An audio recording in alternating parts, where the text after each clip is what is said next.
오늘은 주인이 바뀌는 기적이라는 제목으로 요한복음 2장 1절에서 11절 말씀으로 함께 은혜를 나누도록 하겠습니다. 어린이 찬송가의 본문 내용으로 부르는 찬송이 있습니다. 그 찬송을 한번 제가 불러보겠습니다. 예수님이 말씀하시니 물이 변하여 포도주 됐네. 예수님이 말씀하시니 물이 변하여 포도주 됐네. 예수님 나에게도 말씀하셔서 새롭게 변화시켜 주소서.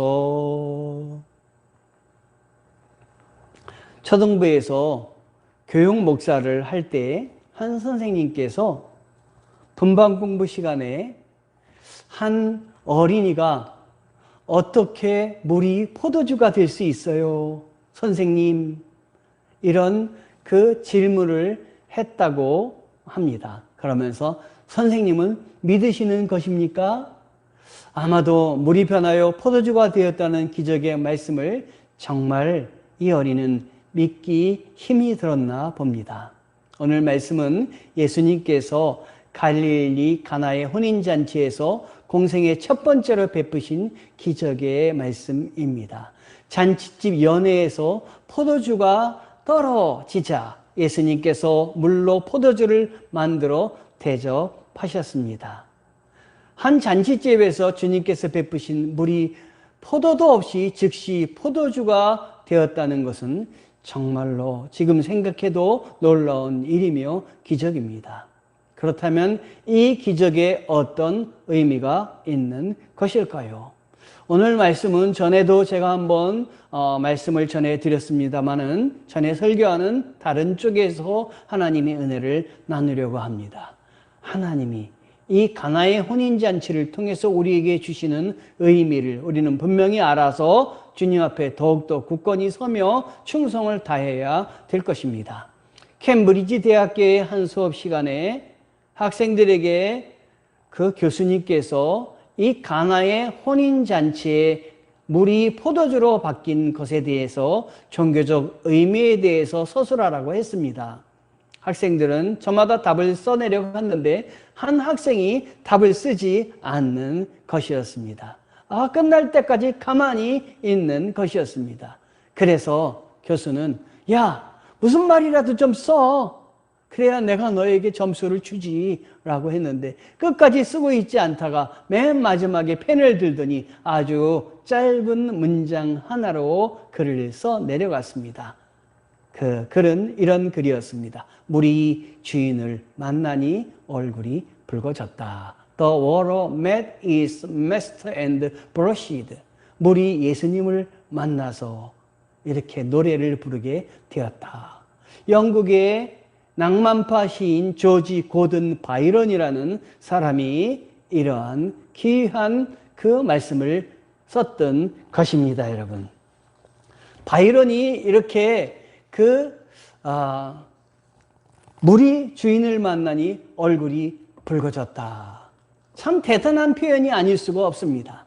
바이런이 표현한 이 짧은 구절은 무엇을 말하고 있을까요? 세상 만물의 주인이 예수 그리스도이다. 예수 그리스도를 만나면 물도 포도주 빛깔을 띄어서 붉어진다. 할 수 없는 일이 없다. 능력 있는 주님을 만나시면 불가능한 일이 없다. 세상에 창조하신 하나님과 같은 삼위일체 예수님을 주인으로 모시면 모든 것이 안 되는 것이 없다. 죽은 나사로도 살아나고 죽은 바디메어도 눈을 뜬다 라고 말씀하시는 것입니다. 사실 우리가 예수를 믿으면서도 내 삶의 중심에 주님보다 나의 일과 성공이 먼저 있는지도 모릅니다. 입으로는 주님이라고 고백하고 있지만 주님은 나의 삶의 변두리로 내몰고 있고 내 중심에는 주님이 아니라 바로 내가 앉아 있는 것이 아닌가. 그래서 바이런이 말한 물이 붉어지는 기적, 그 감격이 나의 삶에는 전혀 하나도 없는 것이 아닌가 하는 것입니다. 여러분, 혼인잔치의 주인은 예수 그리스도이십니다. 여러분, 어머니 마리아의 명령대로 너희에게 뭐라고 말씀하시든지 그대로 하라. 5절 말씀입니다. 외관상으로 가나의 혼인잔치의 필요에는 어느 한 사람의 결혼식 필요인입니다. 혼주가 따로 있기에 주인은 결혼 당사자의 부모가 될 것입니다. 그러나 예수님께서는 이 결혼식 필요인을 통해서 이 땅에 오신 목적을 보이셨습니다. 고대사회에서는 포도주는 단지 음료수로 끝나는 것이 아니라 보혈의 상징이기도 했습니다. 물이 포도주로 변하는 기적은 십자가에서 흘리시는 대속의 보혈을 상징합니다. 여러분, 하나님께서 명목상의 이 잔치의 주관자는 결혼한 사람의 부모이지만 물이 변하여 포도주가 되게 하신 기적을 통해서 혼인잔치의 주인을 바꿔 놓으셨습니다. 가나의 혼인잔치는 우리 삶의 주인이 예수 그리스도임을 말합니다. 예수님의 어머니 마리아는 예수님이 누구인지를 알았습니다. 그래서 종들에게 예수님께서 무엇을 말씀하시든지 그대로 하라, 이렇게 말씀을 했습니다. 이것은 왜 마리아가 이런 말씀을 했을까요? 오래전 마리아가 성령으로 말미암아 아기 예수님을 잉태하셨을 때입니다. 마리아는 성령의 음성을 듣고 자기 삶의 주인을 자신으로부터 하나님으로 바꿨습니다. 처녀의 몸에서 도저히 일어날 수 없는 놀라운 일을 지금 자신이 경험하면서, 내가 어떻게 남자도 알지 못하는데 내가 잉태를 할까? 이런 놀라운 사실 앞에서 마리아는 그분께 자신을 드렸습니다. 그리고 마리아의 찬가에서 그때 놀라운 경험을, 은총을 베푸신 하나님께 찬양으로 드렸습니다. 누가복음 1장 46절에서 52절까지의 그 말씀 가운데 보면은 바로 이 마리아의 찬가가 나오는데, 그 부분을 우리말 성경으로 한번 성도님들께 읽어드리겠습니다. 마리아가 말했습니다. 내 영혼이 주를 찬양하며 내 영이 내 구주 하나님을 기뻐함은 그분이 자신의 여정의 비천을 돌아보셨기 때문입니다. 이제부터 모든 세대가 나를 복있다 할 것이니 이는 전능하신 그분이 내게 위대한 일을 하셨기 때문입니다. 마리아는 이미 그때 순종으로 자신의 삶의 주인을 자신에게서 주님으로 바꿨습니다.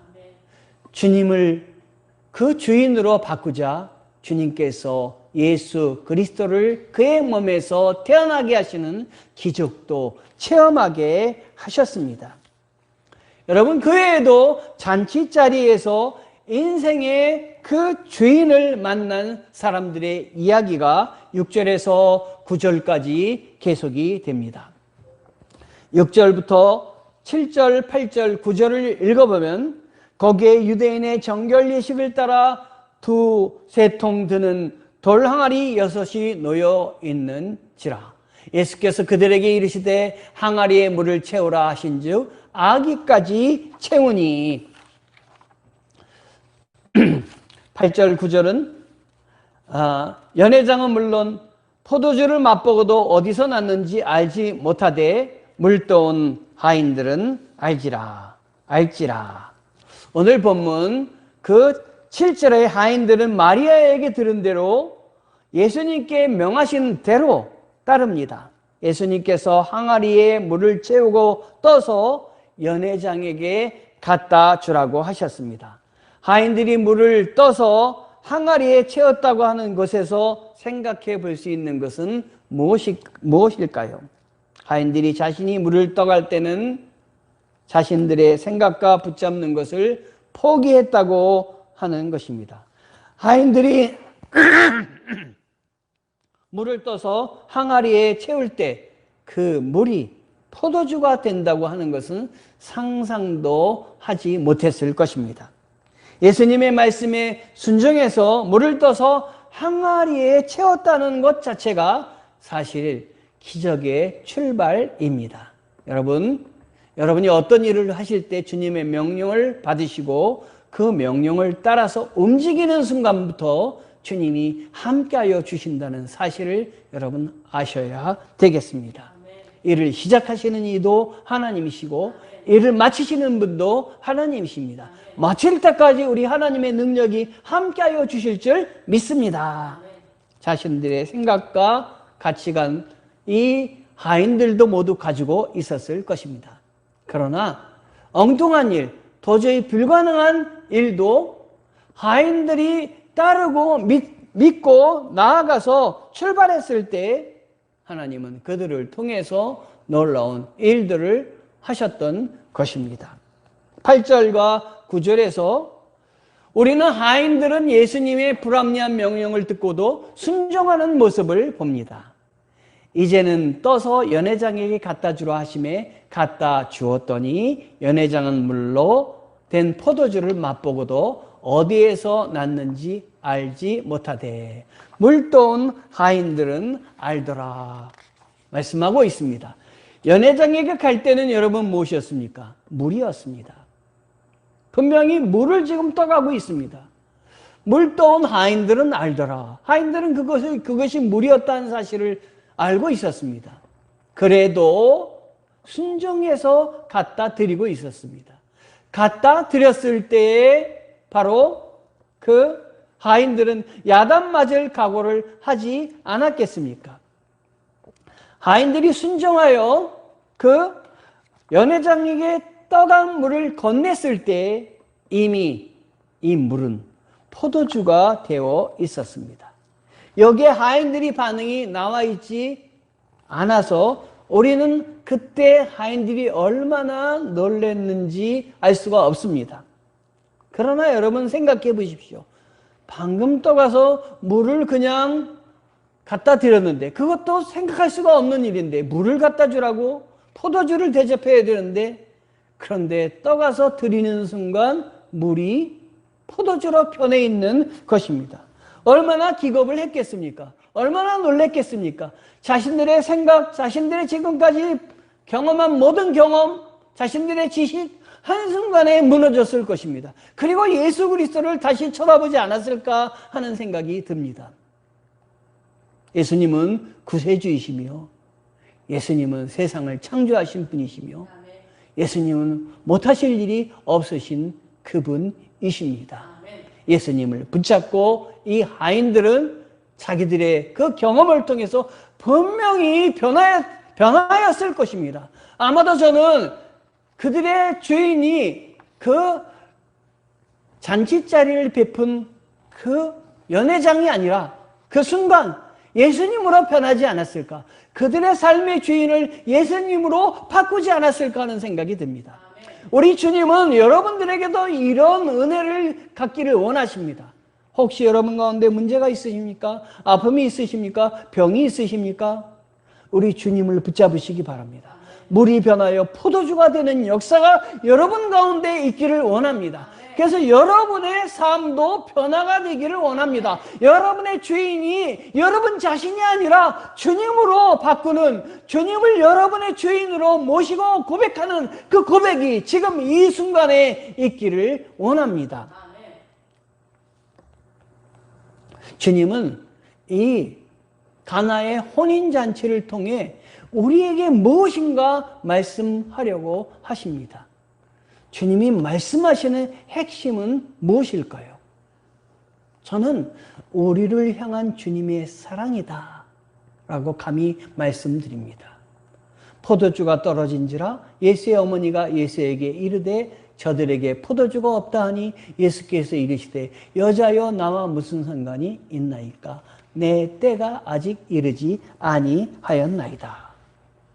처음 이 말씀을 들으면 예수님의 어머니의 부탁을 예수님은 거절하는 듯한 느낌이 듭니다. 그러나 결국 예수님은 어머니의 부탁대로 물로 포도주를 만들어 대접을 해 주셨습니다. 예수님께서 이렇게 마음을 바꾸신 것은 단지 어머니의 부탁 때문은 아니었습니다.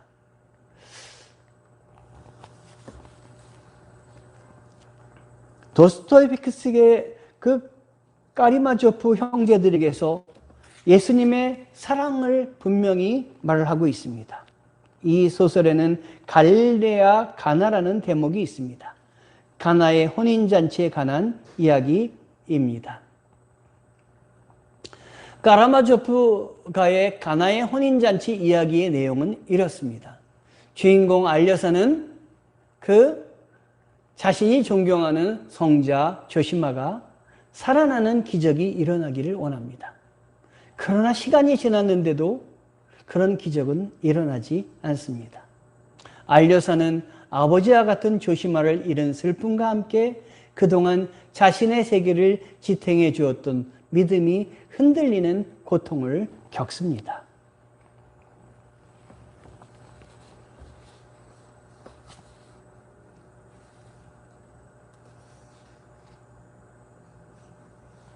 그리고 그는 환상을 통해서 바로 그 악취가 가득한 예배당에서 요한복음을 묵상하던 그는 비몽사몽간의 환상을 보는데 그 환상을 통해서 꿈에서 가나의 혼인잔치 속에서 예수님과 그 잔치에 참여해서 즐겁게 웃고 있는 조시마의 모습을 보았습니다. 즐겁게 웃고 마시는 기쁜 잔치를 보고서 꿈에서 깬 알려사는 큰 깨달음을 얻습니다. 예수님은 가나의 혼인잔치에서 처음으로 기적을 베푸셨습니다. 결혼식은 인간의 삶 속에서 가장 기쁨이 가득한 때입니다. 그러나 그 기쁨으로 가득 차야 하는 결혼식에서 가나의 가난한 집에 그 혼인잔치에 포도주가 떨어져 하마터면 슬픔이 찾아올 뻔했습니다. 그 가난한 집의 사정을 불쌍히 여기신 예수님께서 이 가정에 사랑을 베푸신 것입니다. 바로 이 예수의 첫 기적인 가나의 혼인잔치에서 물이 포도주가 되는 기적입니다. 예수님은 이 땅에 왜 오셨느냐? 우리들을 구원하여 주시기 위해서, 우리들의 죄에서 사하여 주셔서 하나님 나라 백성으로 살아가게 하시기 위해서 그 크신 사랑을 전하기 위해서 오셨습니다. 예수님의 역사적인 첫 기적은 사랑과 기쁨이 가득한 이 혼인잔치에서 일어납니다. 이 까라마조프가의 그 이야기에서 알료샤는 예수님의 가르침이 기적이 아니라 사랑과 기쁨에 있다는 것을 깨닫습니다. 그리고 수도원을 나섭니다. 수도원을 나선 그는 이제 사람들 속으로 들어가 가까이 있는 그 이웃을 돌보며 기쁨을 나누며 살기로 결심을 합니다. 당장 내 곁에 있는 사람을 돌보고 이웃과 기쁨을 나눌 수 있어야 진정한 사랑이라고 하는 것입니다. 마치 예수님께서 당신이 함께 참석한 혼인잔치의 사람들과 기쁨을 나눈 것처럼 말입니다. 우리 주님께서는 혼인잔치의 불쌍한 사정을 공감하시고 아직 그의 때가 이르지 않았으나 그 어머니의 부탁할 때는 아직 내 때가 이르지 않았습니다 거절하였지만 그 안에 있는 사람들을 더 불쌍히 여기시고 그들을 귀히 여기셔서 그것에 사랑과 기쁨을 나누어 주셨던 것입니다. 여러분, 그러므로 주님이 베푸신 기쁨과 사랑으로 물이 포도주로 변화된 것처럼 우리도 주님의 기쁨과 사랑을 이웃과 나눔을 통해서 사망에서 생명으로 옮겨야 되겠습니다. 주님의 자녀는 우리 주님을 주인으로 모시고 인생을 희망과 긍정으로 살아내야 합니다. 지금은 교회 현장이 어려운 때입니다. 코로나19 바이러스로 인해서 우리의 삶이 위축되고 있고 우리도 공예배도 교회에서 드리지 못하고 온라인으로 드리고 있습니다. 그러나 우리 하나님이 함께하고 계심을 우리는 알아야 되겠습니다. 여러분, 고등학교 때 제가 처음 외운 말씀이 있습니다. 빌립보서 4장 13절 말씀입니다. 내게 능력 주시는 자 안에서 내가 모든 것을 할 수 있느니라. 내게 능력 주시는 자 안에서 내가 모든 것을 할 수 있느니라. 바울의 고백입니다. 바울이 이 고백을 할 때 어디 있는지 아십니까? 감옥에 있었습니다. 그런데도 주께서 능력 주시는 자 안에서 주께서 할 수 있습니다. 이렇게 말한 것이 아니라 나로 바꿨습니다. 내가 할 수 있는 주가 아닌 내가 할 수 있습니다. 이것은 주님은 필요 없습니다. 내가 다 할 수 있습니다. 이게 아닙니다. 주님이 함께 하시니 내가 주님을 믿고 주께서 나에게 맡겨주신 일들을 잘 감당할 수 있습니다. 라고 하는 것입니다. 그는 한 걸음 더 나아가서 빌립보서 4장 12절에서 주께서 나와 함께 하시니 나는 이렇습니다. 나는 궁핍에 처할 줄도 알고 풍부에 처할 줄도 압니다. 나는 배부르든 배고프든 풍족하든 궁핍하든 모든 형편에 처할 비결을 배웠습니다. 이렇게 이야기를 하고 있습니다. 바울이 내가 할 수 있다고 고백할 때는 일이 잘 풀리던 때가 아니라 감옥에 갇혔을 때입니다. 불법적인 과정을 통해서 억울하게 체포를 당했고 부당한 대우를 받고 있었을 때입니다. 그러나 그는 그러한 상황이 문제가 아니었습니다. 주님이 나와 함께 하신다. 주님은 어려울 때 찾아오셔서 주님의 생각과 달라도 주님의 생각을 변화시키고 주님의 때가 아직 이르지 않았어도 백성을 향한 사랑으로 물을 포도주로 만드는 그런 놀라운 역사, 마음을 바꾸시는 하나님이다. 이 하나님이 나와 함께 하시니 나는 불가능이 없다. 이 믿음과 생각과 마음과 행동으로 그의 마음이 잡혀있기 때문에 그는 아무리 어려운 상황에서도 비록 감옥에 있었지만 그는 원망하고 불평하지 않았고 그의 삶엔 기쁨과 감사와 은혜가 넘치는 긍정적인 태도로 바뀌었던 것입니다. 저는 어젯밤에 성경 말씀을 읽다가 참 짧은 구절의 은혜를 받았습니다. 여러분, 아침마다 제가 전하는 말씀을 여러분이 함께 나누기를 원합니다. 은혜 받으시기를 원합니다. 그런데 어떤 때는 참 은혜 받는 말씀이 여러분에게 있기도 하지만 어떤 때는 생뚱맞은 말씀이 오기도 할 것입니다. 제가 이 말씀을 보내면서도 이거 좀 생뚱맞지 않을까 하는 생각으로 그래도 보낼 때가 있습니다. 그 중에 하나를 소개해드리면 에서가 가나안에 살았습니다. 야곱이 가나안에 살았습니다. 에서는 가나안 여자와 결혼했습니다. 하는 부분을 보내면서도 그런 생각을 했어요. 제가 왜 그런 말씀을 보냈냐면 야곱은 하나님이 기뻐하시는 가나안에 있었습니다. 야곱이 있는 곳에 늘 하나님이셨습니다. 그의 삶의 중심엔 하나님이 계셨습니다. 그는 주인을 하나님으로 모셨습니다. 그래서 흔들리지 않았습니다. 어떠한 상황에서도 하나님을 우선으로 해서 살았습니다. 그래서 그가 있는 곳이 하나님이 기뻐하는 곳이었습니다. 가나안에 살았습니다. 아무리 어려워도 나는 교회에 있습니다. 아무리 어려워도 하나님이 기뻐하시는 곳에 있습니다. 하는 결단이 그 안에 있었던 것입니다. 그래서 제가 그게 너무 감동이 됐어요. 짧은 구절이지만 그 말씀이 나를 너무 감동을 줘서 야곱이 가나안에 있었습니다. 야곱은 하나님을 기뻐하기 위해서 살았습니다. 그런 은혜를 느꼈어요. 에서는 가나안 여자와 결혼했습니다. 에서는 하나님이 그렇게 기뻐하시지 않는 가나안 여자와 결혼했어요. 시작부터 하나님이 기뻐하시지 않는 일을 했던 것이에요. 하나님을 주인으로 모시고 주인으로 하나님이 자기 안에 계시지 않았던 까닭입니다.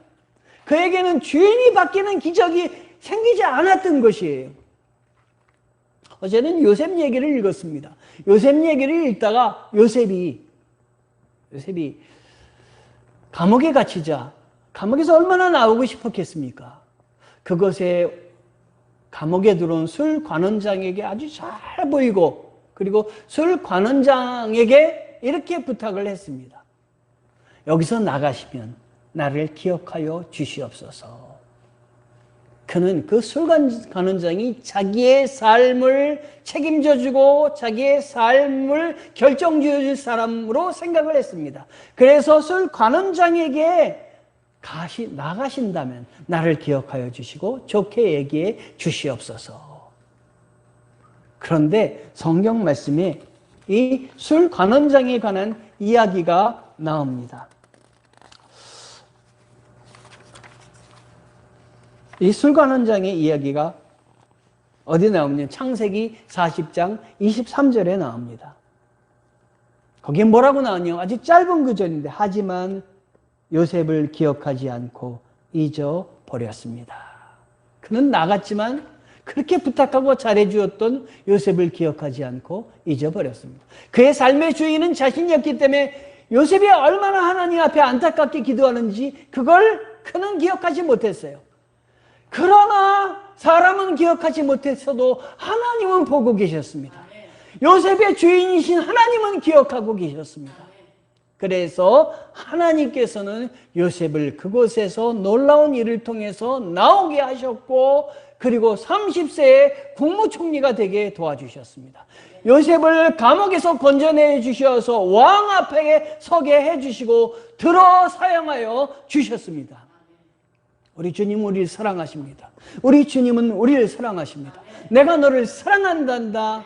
내가 물을 포도주로 만드는 것에서 내가 너를 사랑하는 줄을 보기를 원한다. 우리 주님의 우리를 향한 메시지입니다. 아무리 불가능한 것도 물이 어떻게 포도주가 되느냐, 어린아이가 선생님 믿으십니까? 라고 얘기하지만 우리 주님은 나는 불가능이 없다. 나는 전능하다. 나는 무엇이든지 다 할 수 있으니 나를 믿고 나를 끝까지 따르고 신뢰하거라 말씀하고 계시는 것입니다. 여러분, 주님께서 물로 포도주를 만드신 것은 복음입니다. 여러분, 구원입니다. 기쁜 소식입니다. 여러분, 불가능이 가능으로 변하게 되는 것입니다. 여러분의 사업장에서, 여러분의 가정에서, 교회에서 이 복음이 널리 퍼지기를 원합니다. 제가 처음 시작하면서 좀 어색하지만 어린이가 불렀던 그 찬송을 불렀습니다. 1절은 불렀지만 2절, 3절은 제가 소개해 드리겠습니다. 다음과 같은 말씀이 있습니다. 예수님이 말씀하시니 바디메오가 눈을 떴다네. 예수님 나에게도 말씀하셔서 새롭게 변화시켜 주소서. 예수님이 말씀하시니 죽은 나사로가 살아났다네. 예수님 나에게도 말씀하셔서 새롭게 변화시켜 주소서. 예수님이 말씀하시니 바디메오가 눈을 떴다네. 나에게도 말씀하셔서 새롭게 변화시켜 주옵소서. 예수님 우리 교회에도 말씀하시고, 예수님 우리 성도들에게도 말씀하시고, 예수님 우리 모두에게 살아계신 예수님의 능력을 말씀하여 주시어서 눈이 떠지며 은혜가 넘치며 불가능이 가능하게 되며 다시 일어서는 역사가 일어나며 우리들의 병마다 물러나는 역사가 일어나게 도와주시옵소서. 성경적인 관점으로 볼 때 우리가 불가능한 가운데, 어려운 가운데도 긍정적인 마음이 일어나고 내게 능력 주시는 자 안에서 내가 모든 것을 할 수 있습니다라는 마음이 일어나는 것은 우리 그리스도의 성품이 우리 안에 있기 때문인 것입니다. 물이 포도주가 되는 역사가 우리 안에 넘치고 있기 때문인 것입니다. 이것은 믿음의 열매입니다. 다시 한번 묻습니다. 주님께서 가나의 혼인잔치를 통해서 우리에게 명하시는 것이 무엇일까요? 반드시 알기를 원하는 것이 무엇일까요? 주님 사랑을 붙잡으라고 하는 것입니다. 내 심과 내 지식과 내 경험을 너가 주인이 된 너의 삶을 살아가지 말고 주님이 주인이 된 주님을 주님으로 모시는 삶을 살아가거라 말씀하시는 것입니다. 이렇게 사는 사람은 삶이 바뀝니다. 용서의 생활을 합니다. 이웃을 돌보며 사랑하는 생활을 하게 됩니다. 여러분, 무엇을 먹든지 마시든지 주의 영광을 위해서 하며 먼저 그의 나라와 그의 의를 구하며 하나님께서 여러분의 삶을 책임져 주실 것을 믿고 나아가는 성도 되기를 원합니다. 이사야서 41장 9절에서 10절에 이런 말씀이 있습니다. 내가 너를 땅 끝에서 머나먼 땅 모퉁이에서 불러 너를 데려왔다. 그리고 내가 내게 이렇게 말한다. 너는 내 종이다. 내가 너를 선택했고 너를 버리지 않았다. 그러니 두려워하지 마라. 내가 너와 함께 있다. 걱정하지 말아라. 나는 내 하나님이다. 내가 너를 강하게 하고 너를 도와주겠다. 내 의로운 오른손으로 너를 붙들어 주겠다. 여러분, 그러므로 하나님이 함께 하시고 붙들어 주심으로 지금 우리의 환경과 상황이 아무리 어렵더라도 낙심하지 마시기 바랍니다. 하나님이 여러분과 함께 하십니다. 코로나19 바이러스 시대를 우리는 어렵게 함께 보내고 있습니다. 그러나 제가 말씀드리는 것은 더 단단해져야 됩니다. 여러분, 폭풍이 몰아쳐서 쓰러지는 나무도 있지만 더 뿌리를 깊이 내리고 단단히 서는 나무도 있듯이 우리 크리스찬은 세상의 풍파와 상황에 흔들리지 말고 더 굳건히 서야 되겠습니다. 더 주님을 붙들어야 되겠습니다. 잠깐 눈물을 흘릴 수는 있습니다. 그러나 다시 일어나서 물을 포도주로 바꿀 수 있는 능력 되시는 예수 그리스도를 내 삶의 주인으로 바꿔 모시고 긍정적인 마음가짐으로 다시 일어나 주님과 함께 힘있게 걸어나가는 세상의 빛과 소금의 역할을 감당하는 주의 일꾼이 되시기를 축원합니다. 기도하시겠습니다.